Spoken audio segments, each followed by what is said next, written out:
వేదిక మీద ఉన్నటువంటి బీసీ కుటుంబ సభ్యులందరికీ, ఇక్కడికి విచ్చేసినటువంటి మీడియా సోదరులందరికీ పేరు పేరున నమస్కారం తెలియజేస్తా ఉన్నా.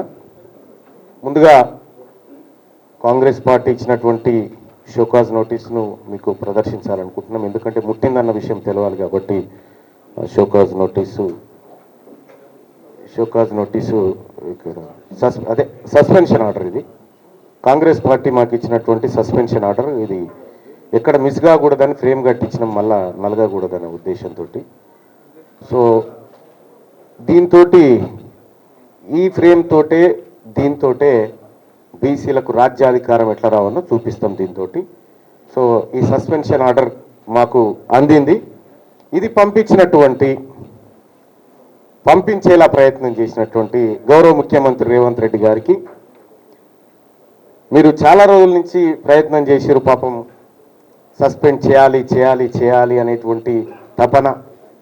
మొన్న కరీంనగర్ మీటింగ్ పోతుంటే కూడా కారు ఎక్కినాక కూడా మళ్ళీ మహేష్ కుమార్ గౌడ్ గారిని రిక్వెస్ట్ చేసి ఈ 1-2 డేస్లో చేయాలన్నా ఎట్లన్నా చేసి అని చెప్పి మీరు తాపత్రయపడుతున్నటువంటి విషయంలో నేను అర్థం చేసుకోగలుగుతా మీ బాధ.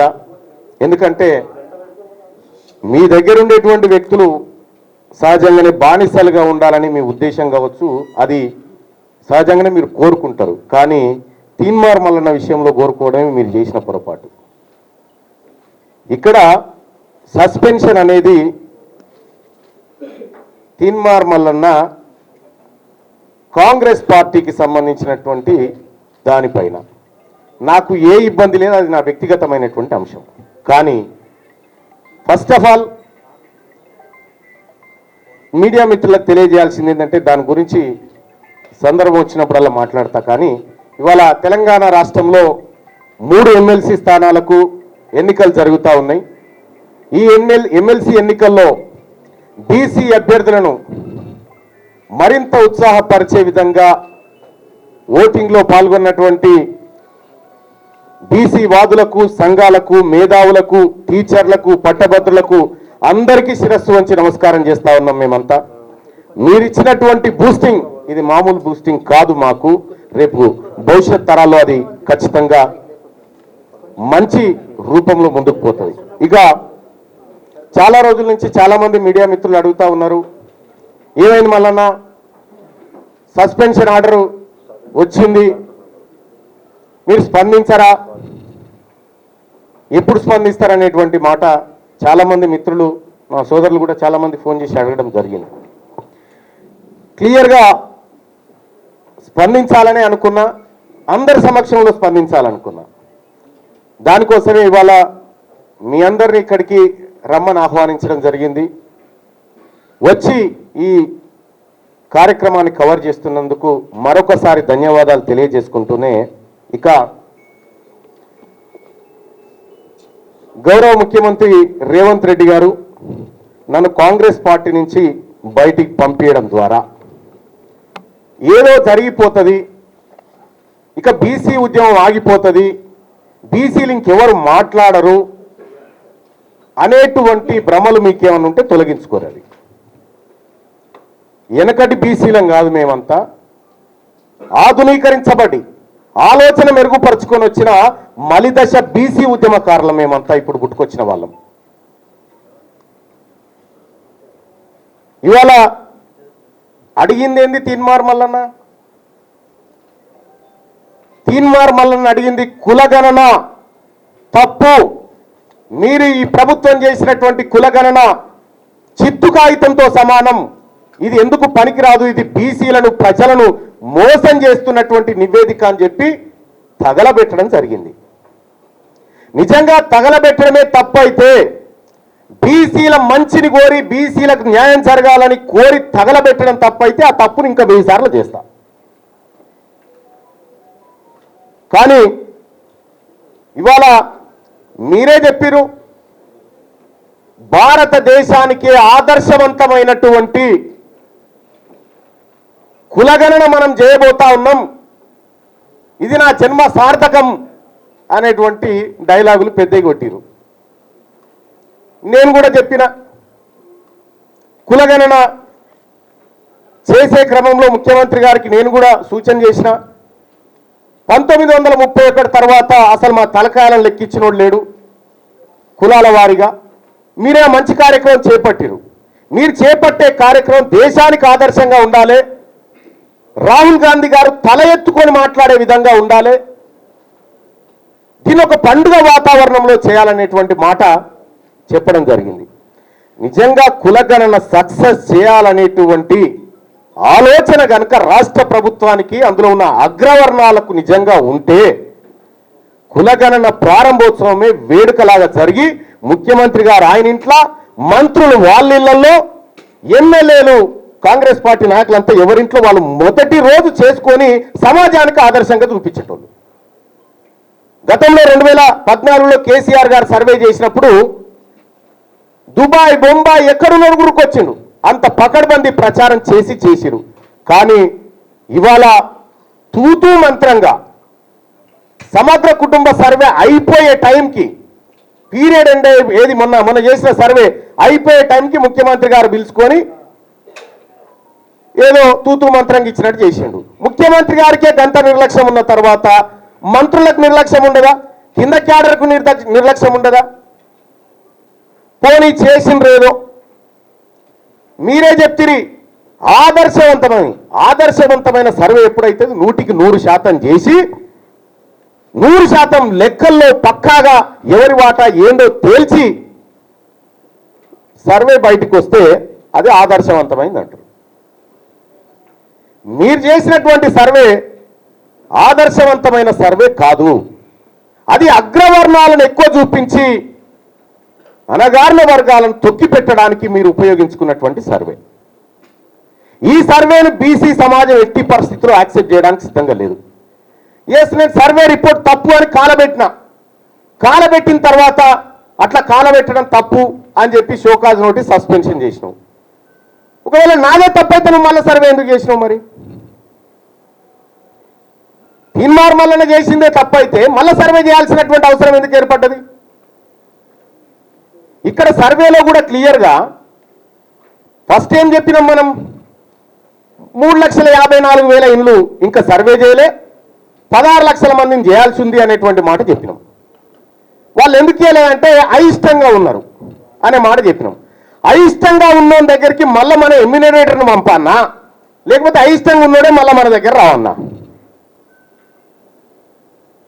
నేను ఒకటి అడగదలుచుకున్నా ఇక్కడ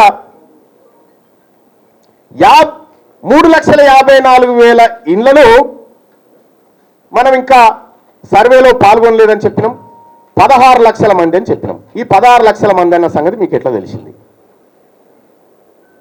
మీరు ఎట్లా కంక్లూజన్కి వచ్చారు దీని విషయంలో ఇవాళ ముఖ్యమంత్రి గారే పదే తన ప్రెస్ మీట్లలో మాట్లాడుతూ దొరికిపోతా ఉంటే మళ్ళా పైపెచ్చు సమగ్ర కుటుంబ సర్వేకు అర్హత లేదు అది ఎక్కడ కూడా గవర్నమెంట్ టేబుల్ మీద పెట్టలేదు దాన్ని క్యాలిక్యులేట్ చేయకూడదు అని చెప్పి నేను కూడా అడుగుతా ఉన్నదే 2011 సెన్సస్ అయితే మన యూపీఏ గవర్నమెంటే చేసింది కదా 2011 సెన్సస్ యూపీఏ గవర్నమెంట్ చేసినప్పుడు తెలంగాణ జనాభా 3,53,00,000 అర్జున్ పైకిరా 3,50,00,000 చిల్లర అని మనం చెప్పినాం ఆ రోజు 83 లక్షల ఇండ్లు ఉన్నాయని చెప్పినాం ఇలా ముఖ్యమంత్రి గారు చెప్పినటువంటి లెక్క 1,15,00,000 ఇండ్లు ఉన్నాయని చెప్పారు 1,15,00,000 ఇండ్లుంటే ఈ 83 1,15,00,000 దాదాపు 32 లక్షలు పెరిగింది 32 లక్షల మంది ఇండ్ల కొత్త ఇండ్లు వస్తే అందుకే ఒక్కడం వెళ్ళడం మరి 32 లక్షల ఇండ్లలోంచి ఒక్కొక్క మనిషిని లెక్క పెట్టినా కూడా తెలంగాణ జనాభా 3,90,00,000 కావాలి కానీ ఎందుకు కాలే ఇలా దీని కథ ఏంటి దీని వ్యవహారం ఏంటంటే కేవలం ఈడబ్ల్యూఎస్ ను రక్షించుకోవడానికి వేసినటువంటి ఎత్తు మాత్రమే సహజంగానే ముఖ్యమంత్రి గారు మనలాంటి వాళ్ళు పక్కన ఉండొద్దని కోరుకుంటాడు ఎందుకు తీన్మార్ మల్లన్న కాంగ్రెస్ పార్టీలో ఉండి ఓపెన్గా జరిగినటువంటి అన్యాయాన్ని ప్రశ్నిస్తూ ఉంటే ఆయనకు శివన పట్టది. నేనే కదా ఈడబ్ల్యూఎస్ కోటా అన్యాయంగా 6.98% ఉన్నటువంటి వాళ్లకు 10% రిజర్వేషన్ ఇస్తున్నారని నేనే 4 సార్లు రిప్రజెంటేషన్ ఇచ్చిన మీకు అది తెలియనట్టుగా మీరు యాక్టింగ్ చేసి మీరు ప్రవర్తించేటువంటి తీరు చాలా జుగుప్సాకరంగా ఉంటుంది. మీకు తెలియదా ఈడబ్ల్యూఎస్ కోటా ఎట్లా ఇంప్లిమెంట్ చేస్తున్నారో? ఇలా 100% ఉన్నటువంటి బీసీలకు 27% రిజర్వేషన్, 10% లేనటువంటి అగ్రవర్ణాలకు 10% రిజర్వేషన్ ఇస్తే ఈ అన్యాయాన్ని ప్రశ్నించడం బీసీగా బీసీల రక్తం పంచుకొని పుట్టిన బిడ్డగా నా హక్కు, అది నేను మాట్లాడతా. ఇలా నీ వర్గాల రక్షణ కోసం నువ్వు సమగ్ర కుటుంబ సర్వే ఏది మొన్న చేసిన సర్వేని అడ్డం పెట్టుకున్నావు కదా, మరి నా వర్గాల హక్కుల కోసం, నా వర్గాల రిజర్వేషన్ల కోసం నేను కూడా మాట్లాడతా కదా. అదే చేసిన నేను. ఇవాళ కాంగ్రెస్ పార్టీని కాపాడాలంటే, కాంగ్రెస్ పార్టీని రక్షించాలంటే ప్రజల్లో క్లారిటీ ఉండాలి. మనం సర్వే చేస్తే 90 ఏళ్ల తర్వాత సర్వే చేసినా మీరు చెప్తే సప్పట్లు కొట్టేటోడు లేడు, పాలాభిషేకం చేసినోడు లేడు. నీకు బీసీ వర్గాలు ఎవరు నమ్మలే. పైగా మొన్న మాట్లాడి నన్ను దోషిగా నిలబెట్టిరు, విలన్ చేసిరంటే విలనే అంటారు. ఆ విషయంలో విలనే అంటారు. ఆ విషయంలో మీరు చేసింది పక్కా సమాచారం అయితే, పక్కా సేకరించిన లెక్కలే అయితే ముఖ్యమంత్రి గారు ఆ సర్వేకు మీరు బాధ్యత వహిస్తారా? నాది బాధ్యత, దీని మీద డిబేట్కు నేను రెడీ అంటే ఎక్కడికి రావాలో చెప్పు, నేను ఒక్కరిని వస్తా. నీ సర్వే తప్పని నిరూపిస్తా. నేను కూడా సూచనే చేసిన మీకు, ఆ రోజు సరిదిద్దుకునే అవకాశం ఉంది, ప్రయత్నం చేయండి, తప్పు కాదనేటువంటి మాట చెప్పిన. మీరు ఒక తప్పు చేసి ఆ తప్పును కప్పిపుచ్చుకోవడానికి మళ్ళీ తప్పు చేసి, ఆ తప్పును కప్పిపుచ్చుకోవడానికి మళ్ళీ తప్పు చేసి ఇవాళ సమగ్ర కుటుంబ సర్వే ద్వారా, కుల సర్వే ద్వారా ఓసీల పాపులేషన్ పెరుగుతుంది. 2011లో మనమే చేసినాం కదా సెన్సస్. ఆ రోజు తెలంగాణ రాష్ట్రంలో ముస్లింల జనాభా, మొత్తం ముస్లింల జనాభా 44 లక్షలు ఉంటుంది. ఈరోజు అదే 44 లక్షలు ఉంటుంది. ఇది ఎట్లా సాధ్యం? ముస్లింలు ఎవరు పిల్లల్ని కనలేదా? మధ్యలో సమగ్ర కుటుంబ సర్వే వదిలేద్దాం, కేసీఆర్ చేసింది. మన సర్వేలో కంపేర్ చేస్తేనే ఇక్కడ పొంతం లేదు కదా. మరి అటువంటప్పుడు ముఖ్యమంత్రి గారు, మీరు బాధ్యతాయుతమైనటువంటి పదవిలో ఉన్నారు. ఈ బీసీలకు న్యాయం జరిగే విషయంలో ఏమైనా పొరపాట్లు జరిగితే మళ్ళీ సరిదిద్దుకోండి అని చెప్పి సూచన చేస్తా ఉన్నాము. మళ్ళీ సరిదిద్దుకుంటే తప్పేమీ కాదు. ఇవాళ తీన్మార్ మల్లన్న సర్వేని వ్యతిరేకించిందంటే నేను కాంగ్రెస్ పార్టీలో చేరడానికి ఒకే ఒక్క కారణమని చేరేటప్పుడు కూడా చెప్పినా, మా తలలను లెక్క పెడతా అంటుడు, క్యాస్ట్ సెన్సస్ చేస్తా ఉంటుండు, మాకు 42% రిజర్వేషన్ ఇస్తా అంటుండు రాహుల్ గాంధీ గారు అని చేరినాం. ఆయన ఆలోచన మేరకు, రేవంత్ రెడ్డి గారి పిలుపు మేరకు కాదు కదా నేను చేరింది, ఆయన ఆలోచన మేరకు చేరినాం. అదే నాయకుడు రాహుల్ గాంధీ గారు పార్లమెంట్లో మాట్లాడుకుంటూ, ఓ బీసీ నాయకులారా, బీసీ ఎంపీలారా, మీకు అన్యాయం జరుగుతుంటే మీరు మాట్లాడరా అని చెప్పిండు. మరి ఆయన చెప్పిందే నేను చేస్తా ఉన్నా, చేస్తున్నటువంటి సందర్భంలో బీసీ ఉద్యమం బలపడతా ఉంది, బీసీలందరూ ఐక్యం చేస్తా ఉన్నారు, దీన్ని ఎట్లయినా అణచివేయాలనేటువంటి ఒక కార్యక్రమం చేస్తా ఉన్నారు. ఈ చరిత్ర ఇటువంటి వాళ్ళని కొన్ని వందల మందిని చూసింది ఈ గడ్డ, ఈ నేల. అందరం ఎంతకాలం భూమి మీద బతకడానికి రాలే. ఇవాళ మనం ఒక పని చేస్తే తరతరాలు గుర్తుండాలి. గా బీపీ మండల్ గారు చేసిన పని, గా జయశంకర్ సార్ చేసిన పని, వాళ్ళు చేసిన పని తరతరాలు గుర్తుంటుంది. ఇప్పుడు మీరు పని చేస్తే మీ మంత్రులకే మీ పేరు యాదకి వస్తలేదా? అందుకోసమే ముఖ్యమంత్రి గారు ఇది మిమ్మల్ని పరిపాలన చేయమని అప్పగించినటువంటి సందర్భంలో మీరు తీసుకున్న నిర్ణయం తప్పని చెప్పిన. తీన్మార్ మల్లన్న తగలబెట్టింది కులగణన సర్వే రిపోర్టు తలగబెట్టిన నేను. ఇలా తీన్మార్ మల్లన్న ఏం చేసిండో 2018లో 2011లో రాహుల్ గాంధీ గారు కూడా అదే చేశాడు. Manmohan Singh government UPA 2 government తీసుకొచ్చిన ఆర్డినెన్స్ చింపి చెత్తబుట్టలో బారేసిండు. ఇలా నేను చేసింది గదే. మన నాయకుడు రాహుల్ గాంధీ గారేమో మీరు నోరు విప్పండి మీకు అన్యాయం జరుగుతుంది అంటాడు. ఇక్కడనే మీరు నోరు ఇస్తా ఉన్నారు బీసీలై. ఇలా బీసీ నాయకులు మాట్లాడితే కోమటిరెడ్డి వెంకటరెడ్డి కోన్యాయం, రాజగోపాల్ రెడ్డి కోన్యాయం, వాళ్ళైతే చిన్నగానే తిట్టిరా నేను మిమ్మల్ని అన్నది కూడా లేదు. మళ్ళా మీరు చేసిన కార్యక్రమాన్ని వ్యతిరేకించిన, ప్రభుత్వ నిర్ణయాన్ని వ్యతిరేకించిన, కుద్దు రాజగోపాల్ రెడ్డి గారు అనే నువ్వు బ్లాక్ మెయిలర్ అని చెప్పి వెంకటరెడ్డి గారు 50 కోట్లు పెట్టి తెచ్చుకున్నావని తిట్టే.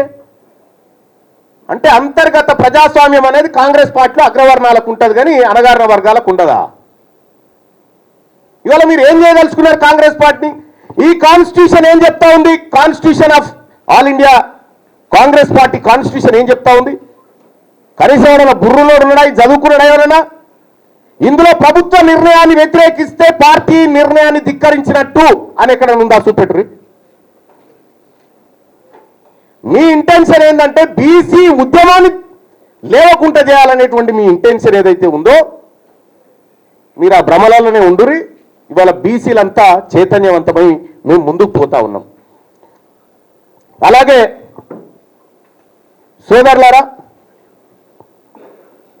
సోదరులారా తెలంగాణ రాష్ట్రంలో కాంగ్రెస్ పార్టీ ప్రభుత్వం ఏర్పడడానికి తీన్మార్ మల్లన్న ఏం చేసిండో మీ ప్రజలందరికీ తెలుసు. కేసీఆర్ గారితోటి అప్పటి ప్రభుత్వంతో ఒక్కడినై పోరాడుతుంటే మీరంతా ఆడున్నారా? కాంగ్రెస్ పార్టీ కార్యకర్తలను పిట్టల లెక్క ఏరుతా ఉంటే ఆ రోజు క్యూ న్యూస్ వేదిక కాంగ్రెస్ పార్టీ కార్యకర్తలకు మరో గాంధీ భవన్ అయింది కదా. మీరు ఆడమన్నారు అప్పుడు? ఏడున్నారు మీరంతా? ఇవాళ తీన్మార్ మల్లన్న రెక్కల కష్టంతో నా ఒక్కందే కాదు, ఇంకా ఇగో ఇక్కడ కూర్చున్నారు రఘు, ఇంట్లో చాలా మంది జర్నలిస్టు మిత్రులు అలాగే మేధావి వర్గాలన్నీ కష్టపడితే ఇలా కాంగ్రెస్ పార్టీ అధికారంలోకి వచ్చింది. కాంగ్రెస్ పార్టీని ఏ ఒక్కరు అధికారం తేలే, అందులో నా పాత్ర కూడా ఉంది. నేను 45 నియోజకవర్గాల్లో తిరిగి క్యాంపెయిన్ చేస్తే 42 నియోజకవర్గాల్లో కాంగ్రెస్ పార్టీ గెలిచింది.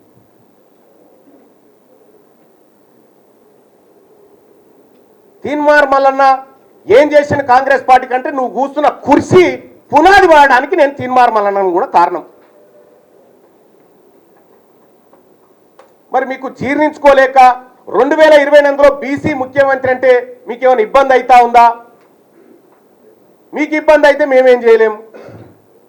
కానీ మా లక్ష్యం ఒకటే, 2028లో ఖచ్చితంగా తెలంగాణ రాష్ట్రానికి బీసీ ముఖ్యమంత్రి అయ్యి తీర్తాడు.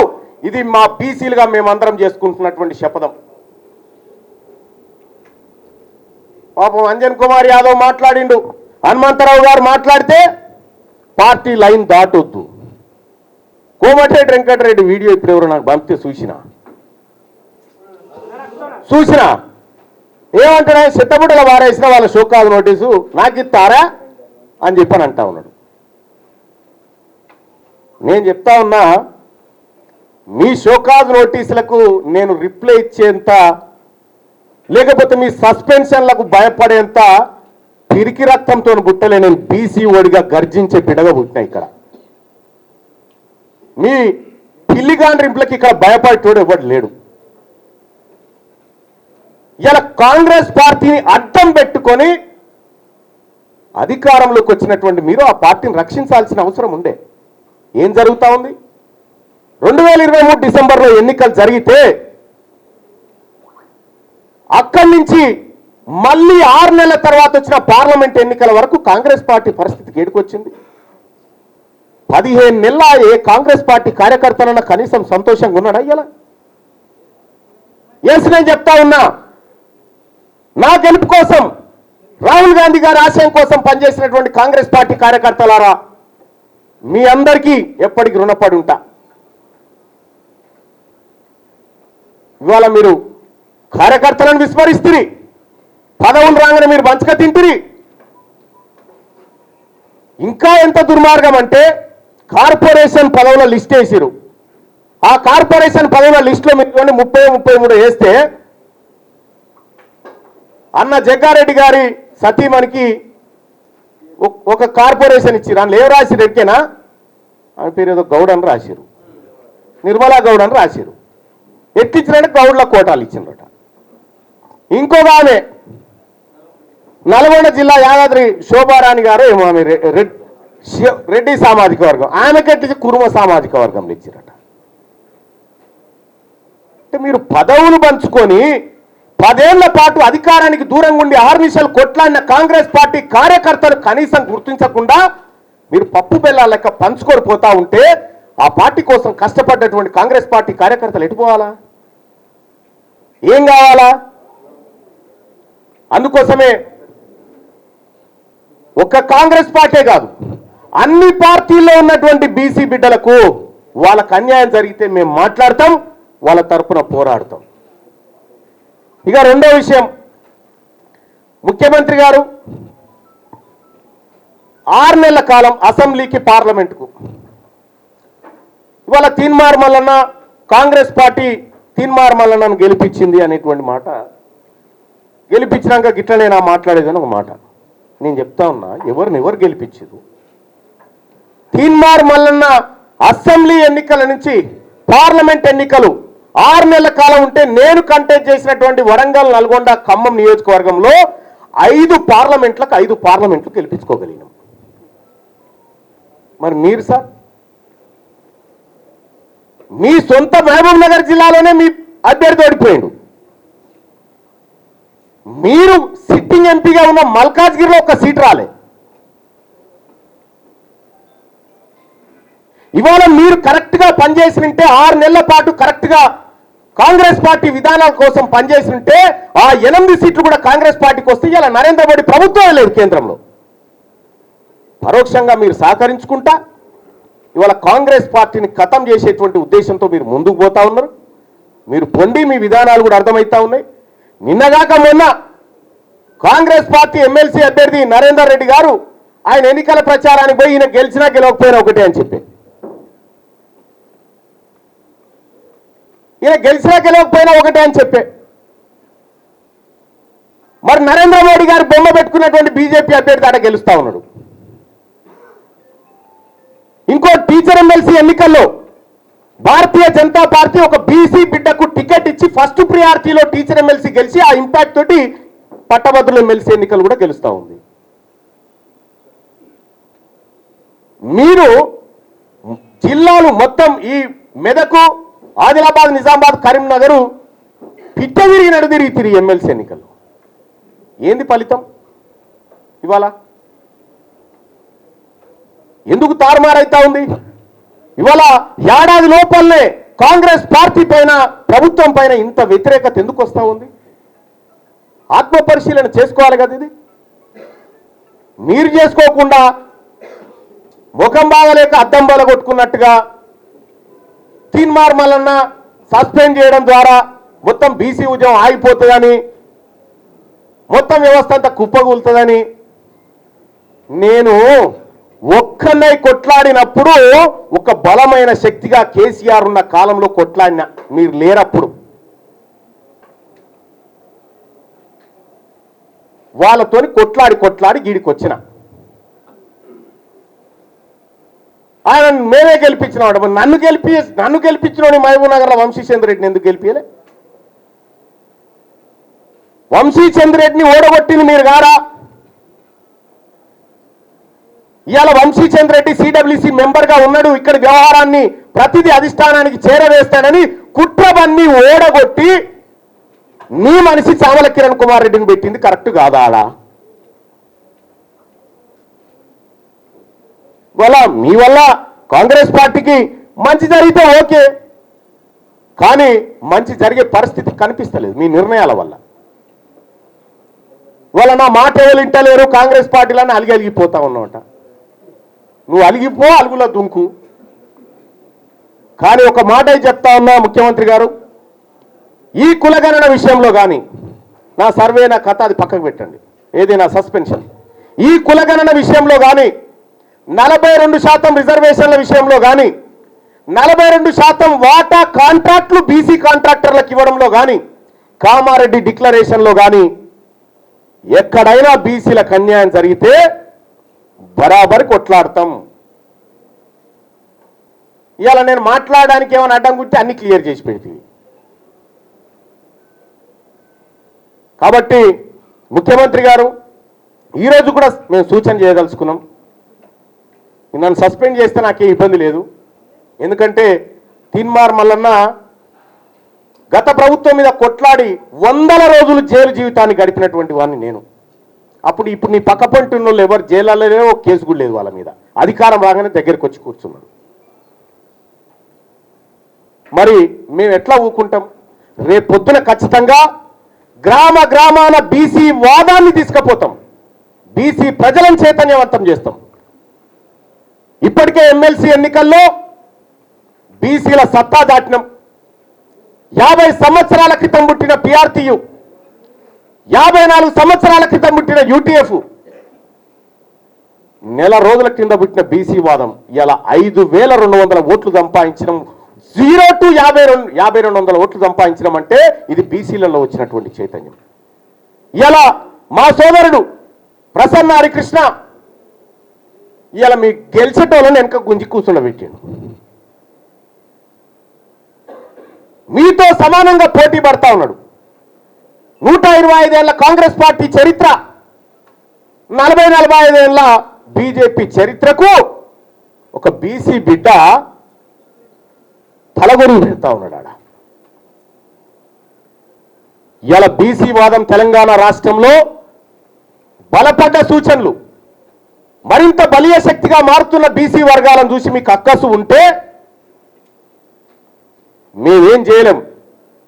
కానీ ఒకటైతే సత్యం, మేము ఇంకా మీ మోచేతి నీళ్లు తాగి బ్రతికే పరిస్థితిలో లేము, ఉండం కూడా.